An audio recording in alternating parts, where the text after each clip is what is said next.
Subramanian Swamy, sir, thank you so much for joining us here on Republic. Help us understand this entire controversy. Yeah. What is this story all about, sir? Well, there are two controversies now about his nomination. First is that his claim that he had got an MPhil from Cambridge University is based on a mark sheet in which the name is given as Rahul Vinci. And that also, that certificate shows that he failed the exam, and therefore he never wrote a thesis for MPhil, so he never got an MPhil. So the claim, like his mother, was that it's false to say that he had got a degree from the University of Cambridge. So that's there in the nomination form. The other thing is that you can be a citizen of India, but you can't be, under Article 9 of the Constitution of India, a citizen of any other country. In 2015, I was in London, and I was provided British documents, government documents, which is what they call as company house documents, which is our equivalent of our registrar of companies. And I was allowed to download it from the official website of that, which showed that Rahul Gandhi had created a company in London called Backops. And Backops, he was the managing director, and he filled out the necessary forms in which he said that he was a citizen of Britain. And this the next year also, that was the first time after he became an MP in 2004, he did this in 2003 earlier, then 2004 and 2005, the annual returns all show him as a British citizen.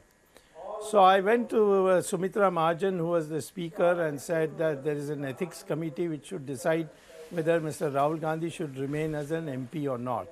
And that was sent to ethics committee, was headed by Advani, but Advani showed no interest in whatever in pursuing this.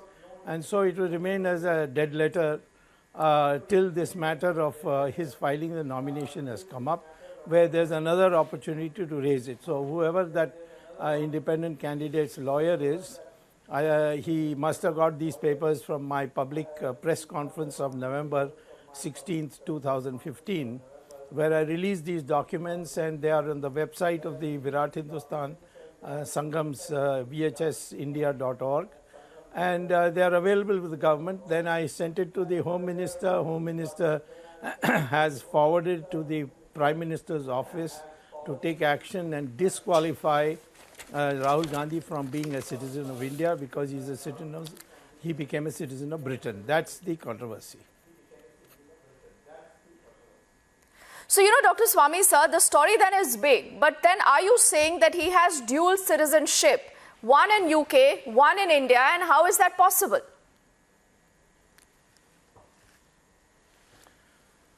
Well, he has done it. It's illegal, and he has done it. He has got three citizenship. When he was born, his mother was still Italian citizen, and so she sent his birth certificate in the name of Rahul Vinci to Italy to register him as an Italian citizen, because automatically all women, if they are Italian citizens, wherever they are in the world, their children become automatically Italian citizens, and Italy has dual citizenship, so there's no problem that he is also simultaneously Indian citizenship. The problem is with India, because we under Article 9 have made it very clear, nobody can have more than one citizenship, and that is the citizenship of India. And if you are a citizen of another country at the same time, automatically your Indian citizenship is cancelled.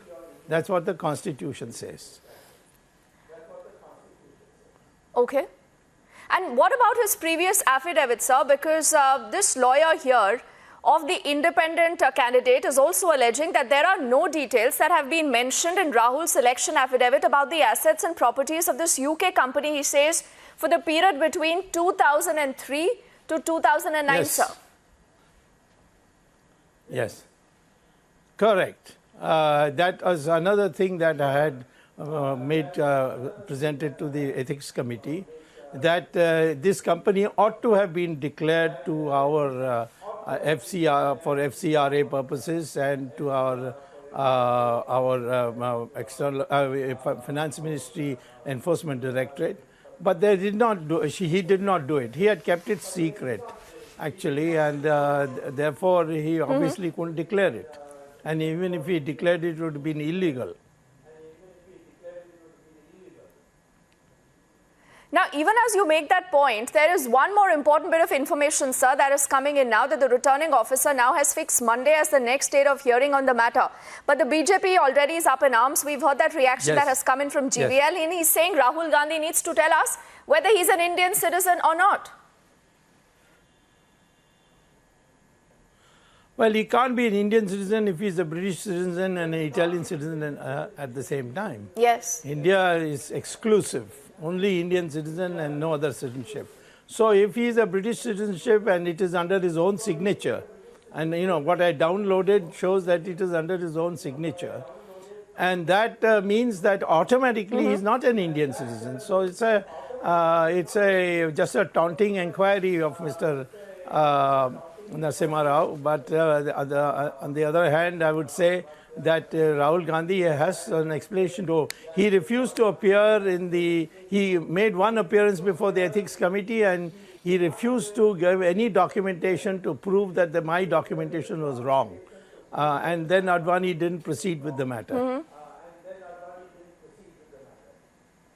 Okay, and interesting is also about that MPhil that you just mentioned. Now, the Congress chief earlier had said that he did his MPhil in development economics from the Cambridge University, sir. But later he claimed that this was in development studies. So why is there so much confusion? Because today for the electorate, you know, we are deep into this election season. Is it fair that the Congress party only should tell us what really is the reality about the citizenship, about the education, about these affidavits? Well, none of the Gandhis are educated, so they want to play on their vanity and claim degrees which they don't have. Sonia Gandhi also claimed originally, then I went to Supreme Court, and then subsequently she stopped claiming a degree in English from the University of Cambridge. Now, as far as the development economics and development studies is concerned, development economics is part of the Department of Economics, and I had in fact gone for a lecture to England on this, and when I went to Cambridge, I asked around and they said, no, he's not in the Department of Economics, it's Development Economics, Development Studies, which has got to do with land acquisition. And there I went to the office and I found he had not prepared any thesis, which is compulsory for MPhil, and there was no record of his having passed an exam. And now that Rahul Vinci's certificate shows that he had failed in one of the papers. And before I let you go, Dr. Swamy, sir, there is one question that I want to ask you as a voter today. Because, you know, in today's day and time, when what your candidate's educational qualifications are, how true he is, if, you know, there is some bit of development in the entire case on Monday, the returning officer, is he the final authority to decide what happens? Can the Election Commission be approached or will the courts be approached? How will the story move, sir, post-Monday? No, the returning officer under the Representation of People's Act is the final authority whether he can contest or not. So on Monday he can declare his nomination rejected and the elections will go on without Mr. Rahul Gandhi as a candidate. You're saying that is very much possible in case the returning officer on Monday notices that there are discrepancies, Rahul Gandhi will not be eligible to fight these elections, sir. Is that what you're saying? Absolutely. It is, in my opinion, he has to do that. If he's lenient, it will be illegally lenient. Okay, and you know, I'm so tempted to ask you one more question, though my producer does tell me that we need to start wrapping up. But there is, you know, one common charge that will be leveled at the BJP, saying this is political vendetta in the election season. Why is the BJP raising such issues? They will say everything is planted, Dr. Swamy. No, if you tell a lie, you get caught. Where is the question of planting anything? You told a lie. I didn't have these documents before 2015. Otherwise, I would have raised it in 2014 itself. And you got caught. Now, better just retire and go. All right.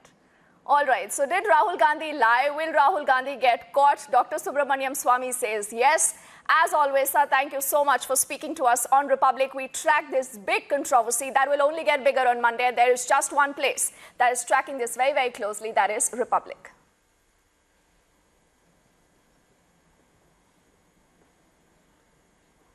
Okay.